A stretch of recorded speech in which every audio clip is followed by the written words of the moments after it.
That SEC schedule is going to be tough. It's also going to be a lot of fun. But what game are we looking forward to because we don't really fear it? And what game are we maybe not looking forward to because we do fear it a little bit? We'll discuss on today's episode of Locked On Sooners.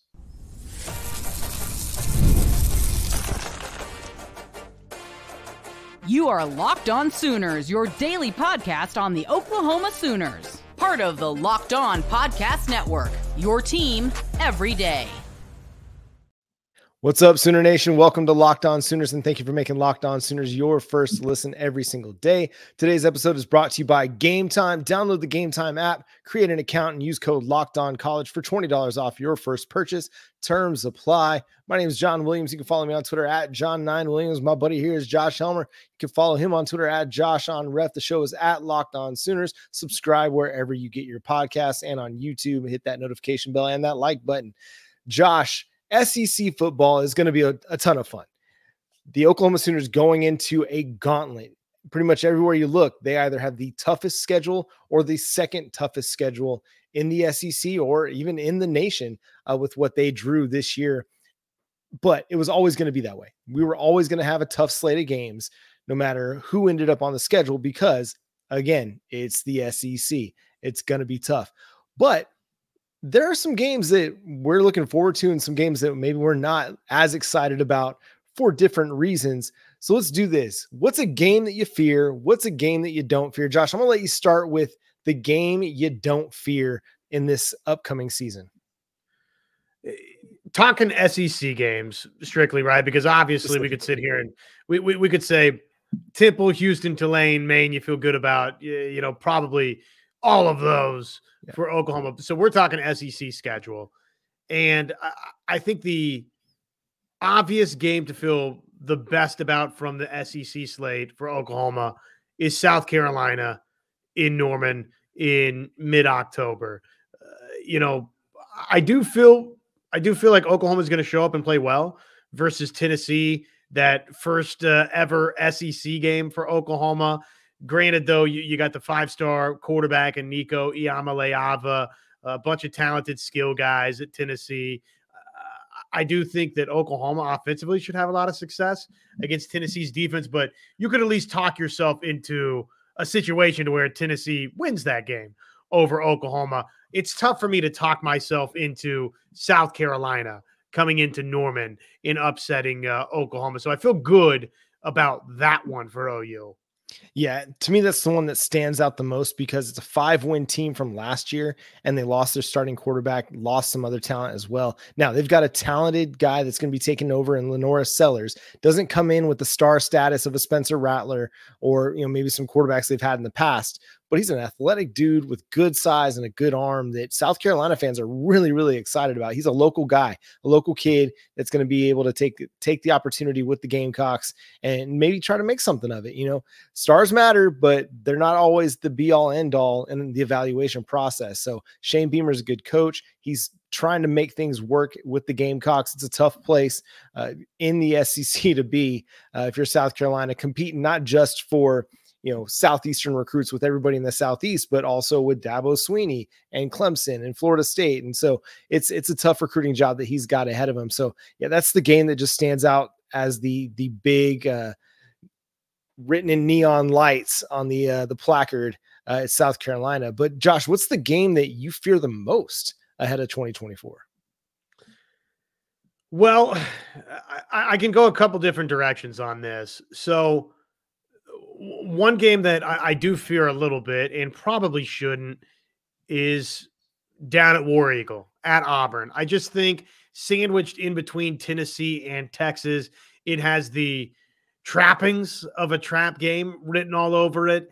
And Auburn would be, you could talk yourself into Auburn as a bounce back candidate just based on talent alone and the history of the program. They kind of ride that roller coaster, it seems like, historically, to where it's one season, couple of seasons really, really rocky, and all of a sudden you look up and they're an 8-9 win football team the next season when it sort of comes out of left field. So that game, to me, I fear it just because if you don't get it and you drop the Tennessee game before it or the Texas game after it, what that could mean for the overall trajectory of what we wind up talking about for Oklahoma next year. So I fear that game maybe more than I should. But if we take that out of the equation, the obvious other candidate for me, if you don't go with the low-hanging fruit of a Texas, would be down in Oxford, Mississippi versus Ole Miss. Bring in Jackson Dart back, experienced quarterback. They did a lot of positive things, John, out of the transfer portal. They won a number of games a season ago. So if not Auburn, because of the prototypical trap game factor involved, then I think Ole Miss is a big-time challenge for OU. Yeah, just to touch on Auburn, I mean, that's going to be Oklahoma's first SEC road game. It's going to be Jackson Arnold's biggest road test of his career to date. Oklahoma just hasn't played in many environments like that, especially in recent years. You know, what was the last big non-conference game that they had where they're going into hostile territory like that? Is it Columbus and Ohio State? I mean, is that kind of how far back we have to go before, you know, we find a game where Oklahoma went into an atmosphere like they'll get in Jordan-Hare Stadium down in Auburn? I mean, that's a tough one, man. And like you mentioned, sandwiched between the two UTs, that's going to be an interesting one for everybody involved. Auburn, who knows where they're going to land? I mean, that's another team that I think it's hard to peg exactly where they're at. Ole Miss, I mean, that's going to be a sleeper national title contender. I think everybody expects them to make the college football playoff. Jackson Dart is one of the best quarterbacks in the country. It's kind of surprisingly after kind of bouncing around a little bit himself. So I think that is a one that really stands out. And again, it's a first half of the season, right? Game where, you know, if that one doesn't go well for Oklahoma, I guess it's not first half, it's back half. But I mean, that kind of sets the stage for that second half of the season where you go Ole Miss and then you have Maine, Missouri, Alabama, and LSU. So in 4 of your last 5 games of the season, you're going to be playing teams that are probably top 15 teams and are going to have a big time say in your trajectory for 2024. The game for me, it's LSU. That game is going to be at nighttime. It absolutely 100% is. Oklahoma just wanted to play Nebraska at night. Well, now we're going to get to play LSU at night. And that atmosphere in Baton Rouge is going to be something else. Thankfully, by that time, Jackson Arnold and the offense, everybody will be battle tested. They will have gone to Auburn and Oxford. They will have played in the Red River Showdown. So they will have been in all these big time environments throughout the season, but there's just something different and something weird always happens when you play LSU at night. So that's just one of those freaky deaky. They get that, you know, Southern Louisiana voodoo magic going, and LSU just has that rolling for them. There's just something special about that atmosphere and that environment. So that's the one that I'm also really looking forward to, because it's going to be super cool to see Oklahoma playing the Tigers at night. I just think it's going to be a lot of fun. Oh, it's going to be awesome. And, you know, Oklahoma, because of the national championship game history versus LSU, Oklahoma fans have a nightmarish remembrance of the buildup to that game down in New Orleans, the way it played out, and the characters of fans from LSU that were involved. You don't hear a lot of nice words from Oklahoma fans about LSU fans, and yet, I wonder if LSU fans feel similarly about Oklahoma. I don't know that they do. Maybe they wind up feeling that way about OU fans before Oklahoma's time in the SEC is all said and done. This, I think, has the makings of an obvious rivalry between Oklahoma and LSU, and it should be fun. That environment's going to be awesome. Oklahoma being there, it's like a great theater for college football. So no, it's a big time challenge. And, you know, all of the things that we could say about OU where, okay, you got the offense in order, on and on and on. That'll be true for LSU's into the equation too, because it's the regular season finale for both. So a lot of time for each to square things away. And that means that one season could have gone off the rails a little bit, and you're trying to rectify it in the season finale, or both teams trying to punch a ticket perhaps to the college football playoff with a lot of stakes on the line.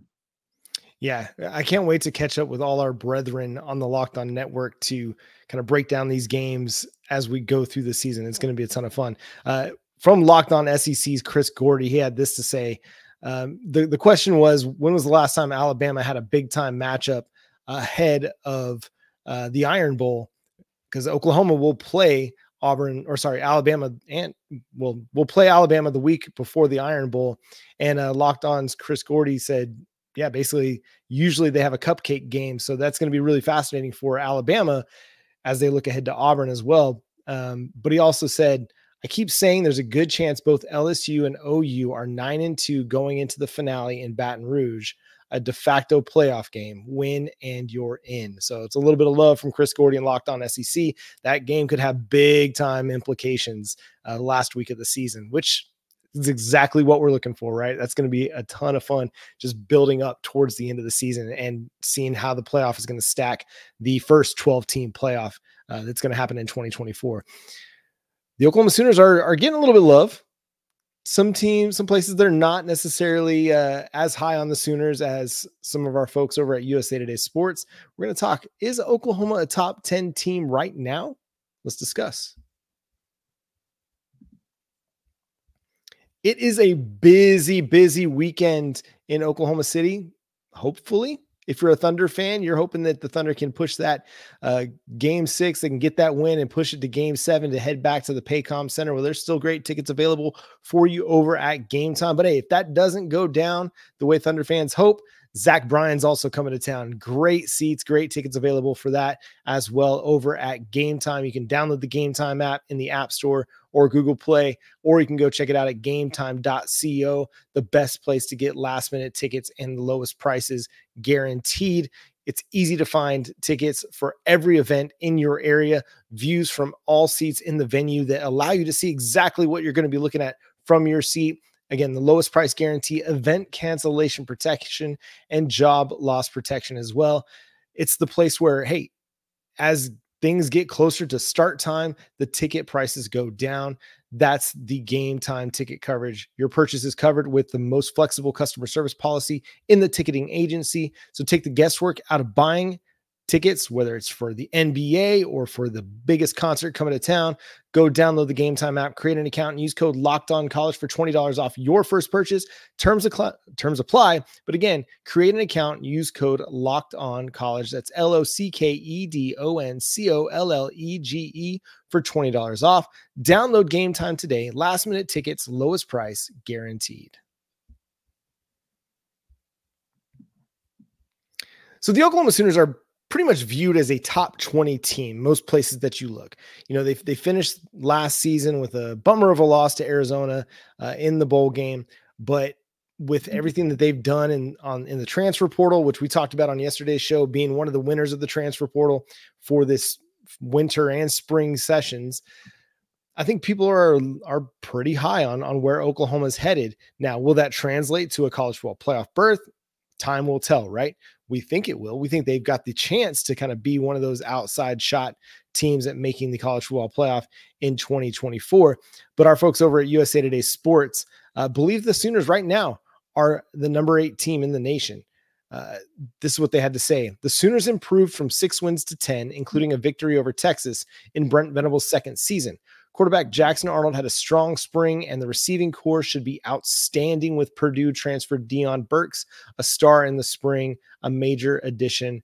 The defense will continue its improvement with linebacker Danny Stutzman and defensive back Billy Bowman, 2 standouts that opted to stay for another season. Whether it is ready for the grind of the SEC is the team's biggest concern. I don't have much concern about the defense being ready for the grind. I think this is an ascending unit. Josh, what do you make of where Oklahoma's ranked in USA Today Sports post-spring top 25? Are the Sooners a top 10 team? I don't know that they will be when we see the, preseason USA Today Sports coaches poll. I would imagine Oklahoma's probably going to be just on the outside looking in of that, just going off sort of the aggregate, not what you see here from who is this? Paul Meyerberg and Eric Smith from USA Today Sports. I appreciate the love. I don't think that Oklahoma, like in my mind, is Oklahoma one of the 10 most talented teams in America? Yeah, I think they absolutely very well could be. They could be one of the top 5 most talented teams, but based on the merit of everything coming back across the board in the country, do they definitively need to be inside the top 10? I don't know that they do, right? I could understand arguments. either way. I love Stutzman and Bowman coming back, but that was a defense for Oklahoma in part because of injuries, but it didn't close great last season. So there's still questions for Oklahoma defensively. They've addressed it. They've supplemented themselves up front, bringing in Dominic Williams, what they've done with the signing classes, Dejon Terry coming back for another go at the thing, just getting older and more experienced along the edges of their defensive line. There's reasons to talk yourself into, okay, it's year 3, Brent Venables defensively, time to turn the corner. We saw a lot of that in the front half, but again, I think that you could also make arguments for the opposite for Oklahoma. Offensive line obviously is the biggest question mark for this football team. Skill guys, I think running back, you're in a pretty good position with Sawchuk and a number of other folks that can tote the rock. And wide receiver, I think they're loaded up, no doubt. Deion Burks and Nick Anderson and on and on and on there. So Jackson Arnold, a lot of optimism with the quarterback, but we saw the yin and yang there in his lone start in the bowl game, which is to be expected. So are they a definitive top 10 team? No, probably not. Can they get there? Can they be that? Yeah, absolutely. I think they can, John. Yeah, it's one of those situations where you look at this team and you think, okay, there is a lot of talent on this team. It's young. Jackson Arnold in particular. The running back room is still slightly inexperienced, even though you've had a guy like Javonte Barnes rush for over 500 yards and Gavin Sawchuk rush for over 500 yards. The wide receiver core is stacked. Beyond Stutzman and Bowman, there are question marks at different spots. Will the Dominic Williams addition be as impactful as everybody hopes it'll be? What does the rest of the defensive line look like? Can they generate a pass rush that's more consistent with 3 and 4 players as opposed to having to blitz on a regular basis? So I think there are reasons to still, wait and see with this team. There are reasons to just want to see it on the field. But I feel like it's reasonable. It's not unreasonable to have them at number 8. I think that's if you're going to pick a ceiling for them, that's probably where they're going to land. You're not going to, have them much higher than that. If we're looking at their top, 7, it's Georgia number 1, obviously Texas at 2, which, we could argue that might be a little bit high. Ohio State at number 3, Oregon 4, Bama 5, Mississippi 6, or Ole Miss. It always throws me off when people call them Mississippi. Notre Dame at 7. So, if you want to say maybe Notre Dame shouldn't necessarily be in front of Oklahoma, I can get that argument. But you could also make an argument that maybe Missouri or Clemson or Michigan or maybe even a Utah could be in front of the Sooners based on what happened at the end of last year and what Oklahoma's having to replace. So I feel like there's a wide range of potential outcomes when it comes to the preseason polls for the Sooners. They could be a top 10 team. They could be sitting at number 20 when the polls come out sometime in August. So I know what the Locked On listener and the fan is going to say. It doesn't matter. And they're absolutely right. None of that's going to matter. What matters is go win your games. If you go win your games, especially with the schedule that the Oklahoma Sooners have, they'll be exactly where they need to be. Chris Gordy talked about, being if LSU and OU are both 9-2 going into that final game and say Oklahoma loses it to drop to 9-3. I still think there's an outside shot they could be a playoff team, just depending on what the rest of the field looks like if they only have 3 losses given their schedule. So it'll all play out like it's supposed to. I do think Oklahoma has a chance to be one of the best 12 teams in the country this next year. Especially if, you're talking about thrilling close losses to say Texas, Alabama, LSU, who everybody is, you can see from this way too early top 25, everybody thinks highly of. And, depending upon how next season goes, they might think even more highly of. So here's sort of what I feel I know. In everything else, for the most part, I don't. Georgia, I think, is great. Ohio State, I think, is great. And other than that, remains to be seen. I think Oregon's really, really good, probably 2, with the addition of Dylan Gabriel. So those 3, I feel pretty confident will be toward the top of the USA Today Sports Coaches poll, the AP poll. I think they're going to be in the mix for college football playoff berths and respective conference championships in the SEC and Big Ten. Beyond that, Texas, because of the return of Quinn Ewers, I understand.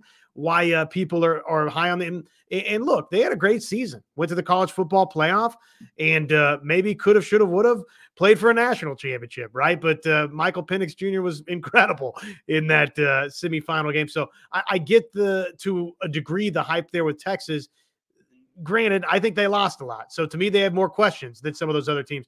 Texas, to me, I would group more with Alabama, Ole Miss, Notre Dame, Oklahoma, Missouri, Clemson, Michigan, Utah, LSU. All of those teams I feel about the same about. I don't know where I would rank all of those teams respective to one another. Yeah, and I think you're right. Like Georgia is kind of in that tier above themselves. We've talked about that a number of times. Ohio State, I think they're going to be really good, but is Will Howard going to be ready for that Big Ten step, in competition? Is he going to be ready to overtake a Michigan? I think they're going to be a very, very run heavy team with Travion Henderson back and Quinshon Judkins arriving through the transfer portal. But what's Will Howard going to do? Like, is he going to be able to rise to the occasion and lead the Buckeyes on a Big Ten title run? We'll see. We'll see. What's going to be fun about the SEC, not only is it going to be football, but man, softball is going to be something special next spring. We'll talk about that next, coming up here on Locked On Sooners.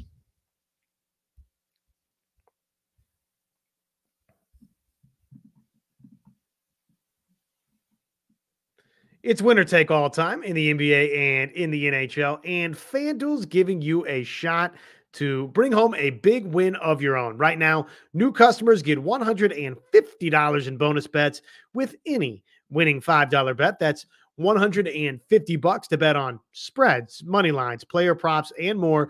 Visit FanDuel.com/lockedon. Make every playoff shot count. And as we like to share with you those early numbers, Oklahoma and Texas, the Cotton Bowl for the Sooners and the Longhorns. Last time we had it, it was Texas minus 9.5. It still is. Oklahoma plus 9.5. And I still like that win total at 7.5, the over for Oklahoma for the 2024 college football season. That's with FanDuel, America's #1 sportsbook.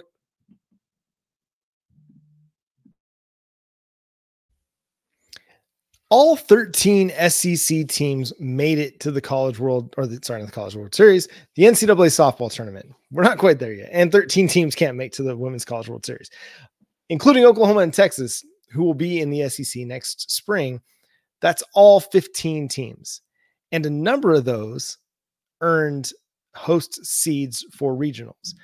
You're looking at Oklahoma and Texas and LSU, Texas A&M, Missouri, Arkansas, Alabama. I mean, it's a really, really fun and stacked conference that the Oklahoma Sooners and the Texas Longhorns will be joining, not just in football, but in softball too. I mean, next year is going to be super, super fun because of these new matchups you're going to get that Patty Gasso's kind of been begging for years, right?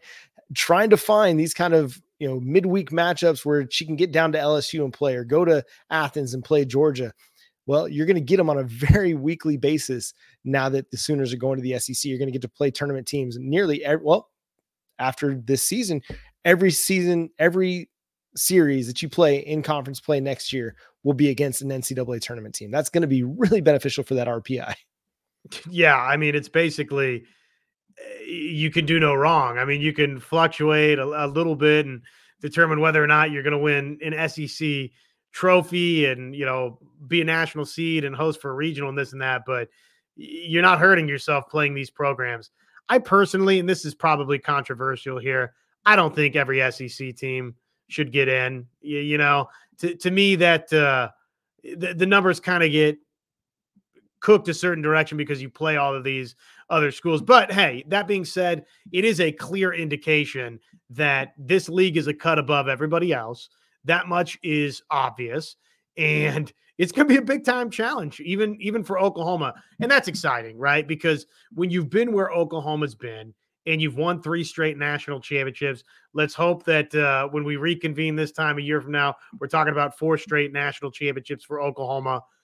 Admittedly, you kind of want to see Oklahoma get challenged on a little bit more routine basis. Maybe some out there would say, no, we're just fine with complete and utter domination. I got you. But from an entertainment standpoint, it wouldn't be all bad, right? To see Oklahoma week after week get challenged by the Tennessees, Floridas, A&Ms, Arkansas, Missouri, LSU, Georgias of the world.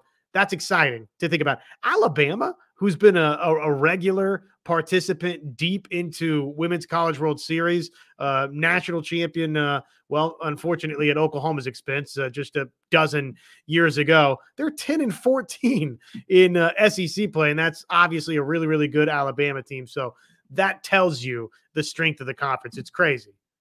Yeah, 10 of the 13 teams earned host seeds for regionals, which is just wild. And it's a strong conference, and it's going to continue to get stronger, obviously, with the additions of Oklahoma and Texas, and it's going to help grow the sport even more. That's part of what has been so cool about watching the sport grow over the last few years, is just the ever improving matchups that we see on a regular basis. You're seeing the best in the sport playing each other on a regular basis. And now with the SEC, I mean, it's going to be every single week. These teams are going to be matching up, and it's going to be a bit of a gauntlet, but I think it's going to be one that's going to be a lot of fun to watch. And we're going to get a bit of a preview this NCAA tournament season, because, Oklahoma, they'll play Florida State if they win their regional. I say when they win their regional, but beyond that, like, okay, over in one of the others, if Tennessee and Alabama win, they'll play each other. Missouri, if they win, they'll play Duke, but you've got another chance with, where is it at? Texas and Texas A&M. If both of those teams win their regionals, they'll face each other in a super regional. So we're getting a little bit of a SEC preview this spring, or this month, with what's happening with the bracket as well. So what are your thoughts as Oklahoma heads into the Norman Regional, Josh? Any kind of lingering concerns, anything that you are looking to see happen? Do you have any prognostications about what's going to happen? I think Oklahoma's going to play really well. The challenge of Oregon and Boston both, I think, is legitimate. But I think we saw Oklahoma start to flip a switch really in the 6th inning of the final game versus Oklahoma State, where I think OU said, enough's enough. And then they went and after building a 2-0 lead and squandering the 2-0 lead, finding 6 runs right there, and then just carrying that over throughout the Big 12 tournament. So timely hitting, again, I think remains the most important thing for Oklahoma. Obviously, they need Kelly Maxwell, Kirsten Deal, Keeney, Nicole May. They need probably Maxwell and Deal to step up and be their 1 and 2 ace-type arms at some point throughout the postseason, whether it's against Oregon or Boston right here, right now, coming up in the Norman Regional, or if it's in the Super Regionals, if this goes according to form and it's Florida State, or if it's in the Women's College World Series. There's going to come a 2-1 game or a 3-2 ball game, and pitching, defense, yes, will have to be a key ingredient of that for Oklahoma. And I do think, even though there's been some bumps and bruises, they've got a Kelly Maxwell that can be dominant when called upon, John. Nicole May has the chops to have been a part of championship postseason runs and can go win a game like that for Oklahoma, John. I believe that she can go deliver 6 strong for Oklahoma in that regard. Deal, same thing. So I think they've got the pitching, though at times that's gotten knocked around a little bit. And having said all of that, again, it comes back to timely hitting, which for some reason went missing at inopportune times in these losses for Oklahoma. And the Oklahoma Sooners get started on Friday in the Norman Regional. It's going to be a lot of fun to watch. We'll break it all down coming up early next week with Alex Sirocco. She'll join us for our Monday show to break down what happened in the Norman Regional and look ahead to the Supers, hopefully. Fingers crossed. But that's going to do it for today's episode of Locked On Sooners. Subscribe to the show wherever you get your podcasts. Follow Josh on Twitter at JoshOnRef, myself at John9Williams. Again, check out Josh Monday through Friday from 9 to noon on the KREF Sports app. But until next time, he's Josh, I'm John. Boomer Sooner.